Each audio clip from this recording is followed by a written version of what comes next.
তো রাসূলুল্লাহ সাল্লাল্লাহু আলাইহি ওয়াসাল্লাম কি বললেন? আফসুস সালামা বাইনাক, যে তোমরা আপোষের মধ্যে সালাম বিস্তার করো, সালামের আদান প্রদান করো, তাহলে তাহাব্বাতুম, একে অপরের অন্তরে ভালোবাসার সৃষ্টি হবে। আজ ধরুন আমি দুটো কথা বলি। একটা কথা হলো এইটি যে আমাদের পাড়ার মধ্যে সর্বপ্রথম চিল্লাই গেছে আকিমউদ্দিন ভাই প্রথম চিল্লায়।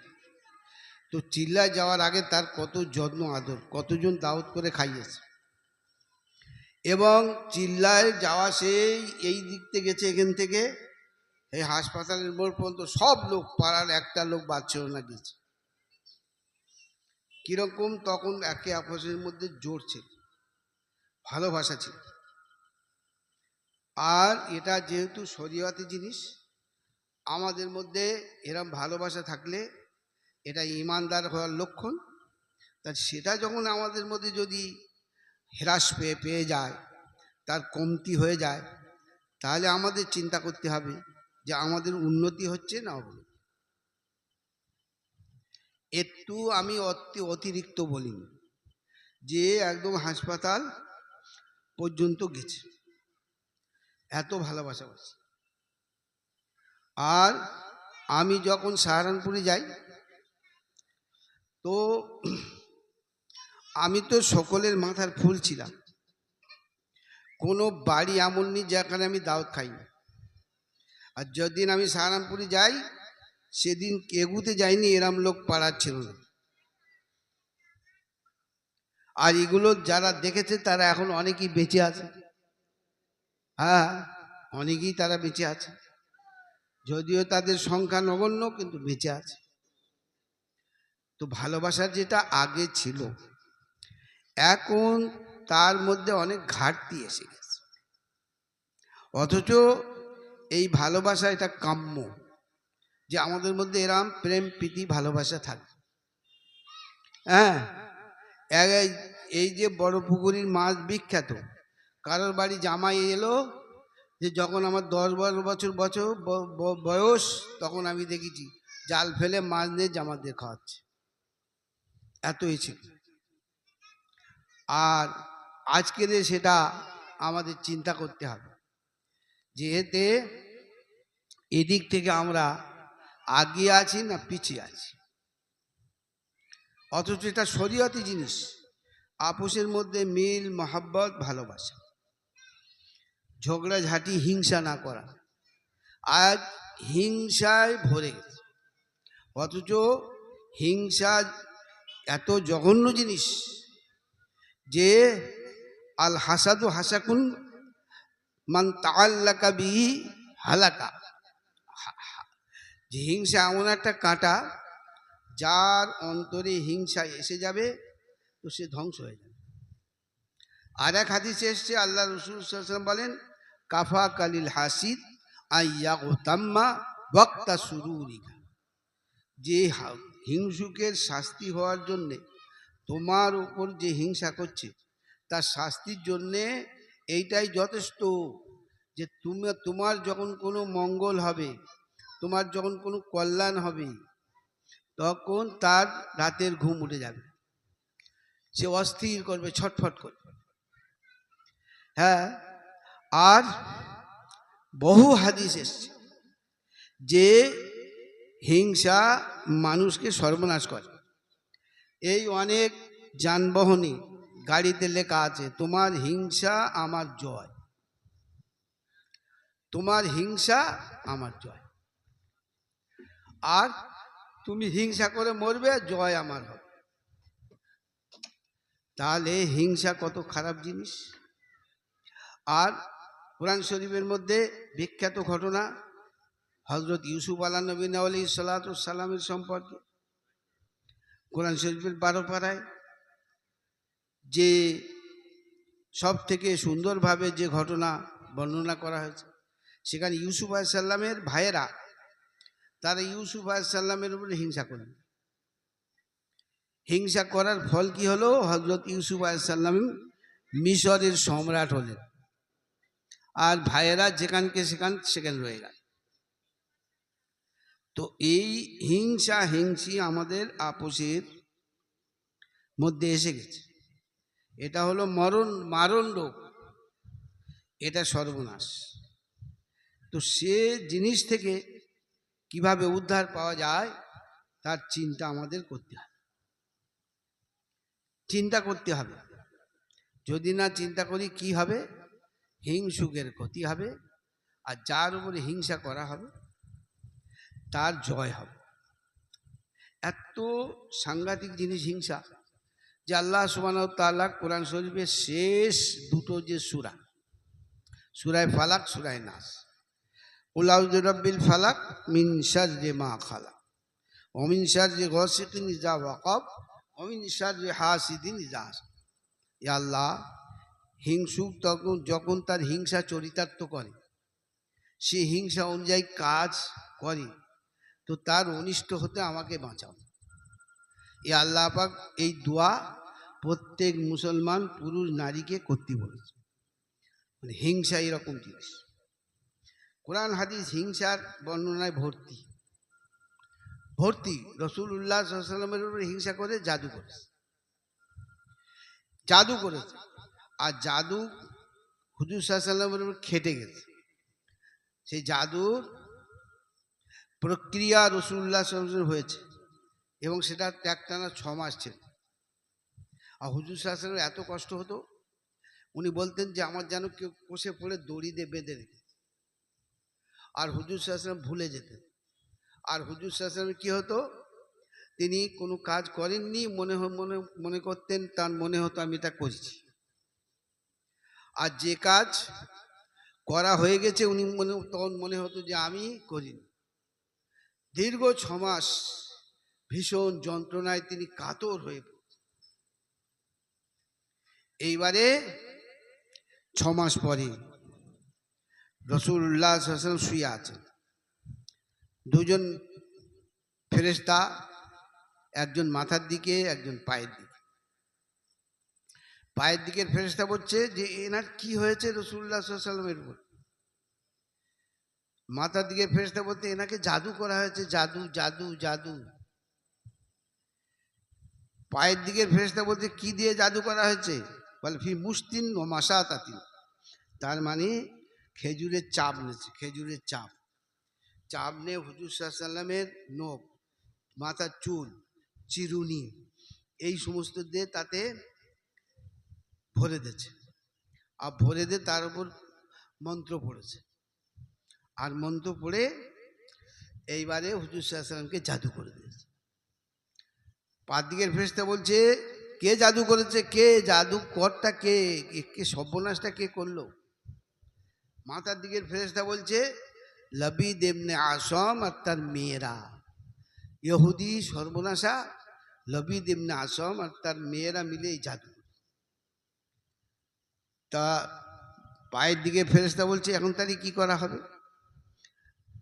আর জাদুটা করে কোথায় সেটা পুঁতেছে?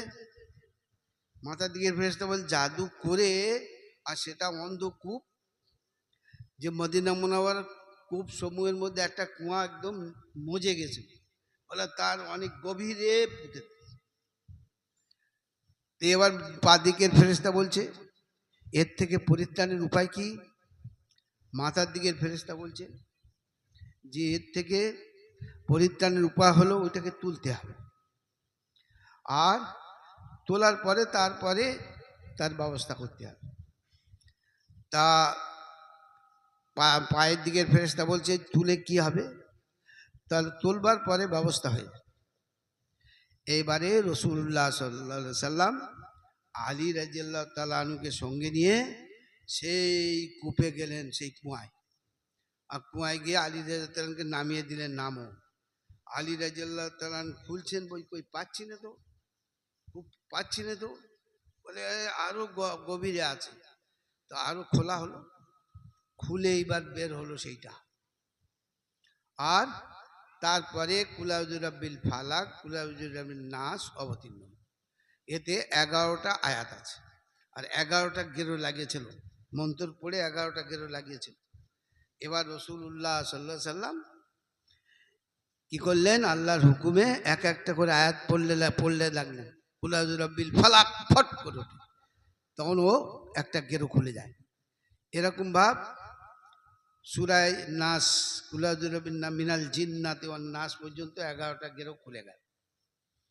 এবার রাসূলুল্লাহ সাল্লাল্লাহু আলাইহি ওয়াসাল্লাম বলছেন, যেবার আমি যেন একটু স্বস্তি পেলাম, আমার যেন কষে পড়ে এত সাংঘাতিকভাবে বেঁধে রেখেছিল, আমার শ্বাস প্রশ্বাস নিতেও কষ্ট হচ্ছিল, আর অতিরিক্ত কষ্টের মধ্যে আমি ছিলাম, মনে হলো একটু স্বস্তি পেয়েছি। তাহলে জাদু হক, করনেওয়ালা কাফের। জাদু সৃষ্টির সেরা হযরত নবী মুহাম্মদ সাল্লাল্লাহু আলাইহি ওয়াসাল্লামের উপর যখন করেছে, আর সে তার উপরে সেই জাদু প্রতিক্রিয়া সৃষ্টি করেছে এবং জাদু দ্বারা তার ক্ষতি হয়েছে, তাহলে আমরা তো জাদুটা কি জন্য করেছে? হিংসা। আজকের আমরা সভা করি, সবাইকে ডাকি, আপসের মধ্যে যে একটা সম্পর্ক ভালো থাকে, এটা বিরাট জিনিস। শয়তানের খুব আঘাত লাগে, সেই জন্য শয়তান এটা চায় না, করতে দেয় না, বিভিন্ন রকমভাবে মনে কিছু এনে দেয়, শয়তান এটাকে ভণ্ডুল করে দিতে চায়। আর এই জিনিস হলে তো ওর কষ্ট হবে খুব। তো সেই হিসাবে টাইম হয়ে যাচ্ছে, তো সেই হিসাবে আমরা পার্লামেন্টে বসে অনেক বক্তব্য দেয়। পার্লামেন্টকে জানো, আমাদের মুসলমানের পার্লামেন্টে দোকান বাজার আড্ডার জায়গা। জাদু ফাদু মানিনি, বল না, জাদু ফাদু মানিনি, আমার কই জাদু করুক দেখে, যেদিন তোমার করবে সেই দিন পোকা মরে যাবে। হ্যাঁ, সেই দিন আর বাপের নাম ভুলে যাবে। হ্যাঁ, এটা মনে করতে হবে। আমাদের রাসূল সাল্লাল্লাহু আলাইহি সাল্লাম নিখুঁত মানুষ এবং তার মধ্যে কোনো খুঁত নেই, সর্বগুণে গুণান্বিত, সব দিক দিয়ে ভালো, আল্লাহর সব থেকে প্রিয়। আল্লাহ যাকে সৃষ্টি না করলে পৃথিবী সৃষ্টি করতে, তো সেই প্রিয় নবীর উপর জাদু করেছে, আর সেটা খেটে গেছে। আর আমরা কি করি, 2-4 রেখাত নামাজ পড়ে কিছু করে মনে করছি আমি একদম বুজুর্গ হয়ে গেছি, আমার কেউ কিছু করতে পারে। হ্যাঁ, এ জিনিসগুলো আমাদের থেকে দূর করতে হবে। সবসময় আল্লাহর কাছে স্যারেন্ডার হতে হবে, আত্মসমর্পণ করতে হবে, আল্লাহ ঠিক ডাকতে হবে। যাতে শয়তান সবসময় চাইবে যেদের মধ্যে বিভেদ সৃষ্টি করে, সে সুযোগ না পায়। আমরা আমাদের অন্তরকে, মনকে আমরা ঠিক করব, এইটা মনে করবো আমার দ্বারা কারো কষ্ট না হয়। খামাকে কেউ যদি কষ্ট পায়, এইটা প্রত্যেক মানুষের কি বলে সংকল্প হতে হবে, আমার দ্বারা কেউ কষ্ট না পায়।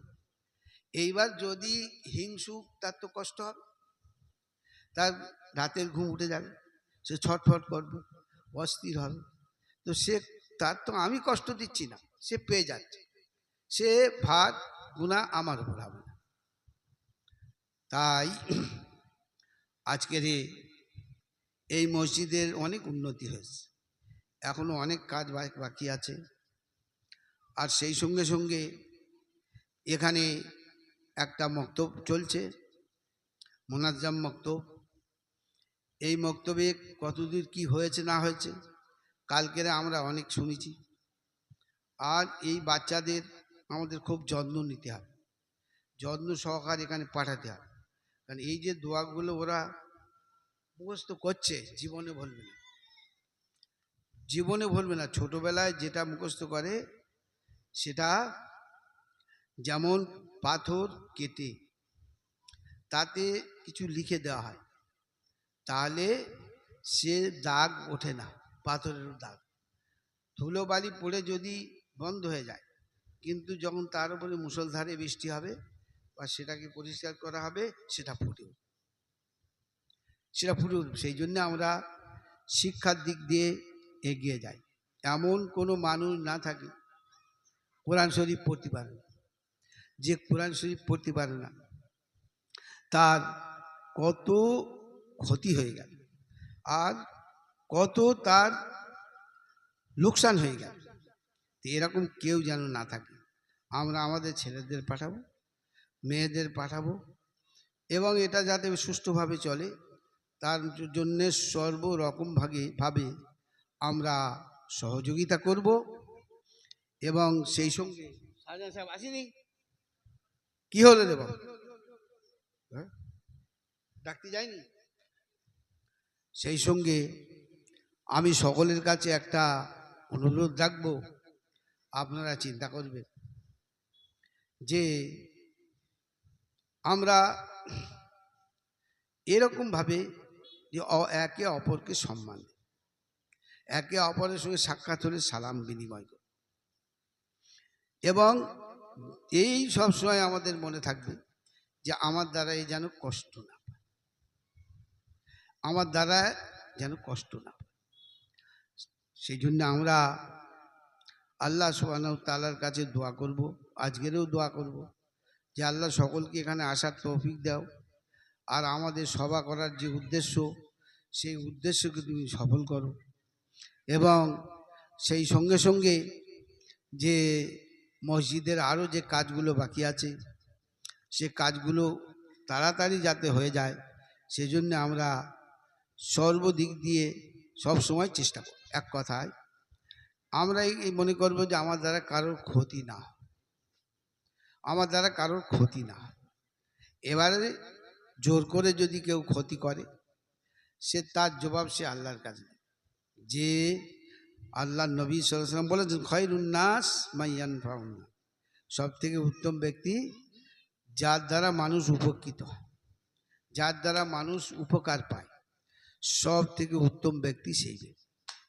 হ্যাঁ, সেই জন্য আমরা সব জায়গায় শরীয়ত অনুযায়ী চিন্তা করে দেখব যে আমার এখানটায় কি ভুলটা হচ্ছে, আমার এই গাছটা এখানে পোতা উচিত ছিল কিনা। হ্যাঁ, তো এরকমভাবে চিন্তা করে চলতে হবে। আল্লাহ সুবহানাহু ওয়া তাআলা আমাদের প্রত্যেককে তৌফিক দান করুক, বুঝ দান করুক। আমি বেশি সময় নিতেই চাইনি, আর বলতে চাইনি, কিছু না বললেই হয়, কি একটু বলতে হবে। এই যে ছেলেরা এত উৎসাহে আর এত উদ্দীপনায় তারা যেই কাজগুলো করেছে তাদের তো প্রশংসা করতে হবে, শুকরিয়া আদায় করতে হবে। যে মানুষের শুকরিয়া আদায় করে না সে আল্লাহর শুকরিয়া আদায় করে।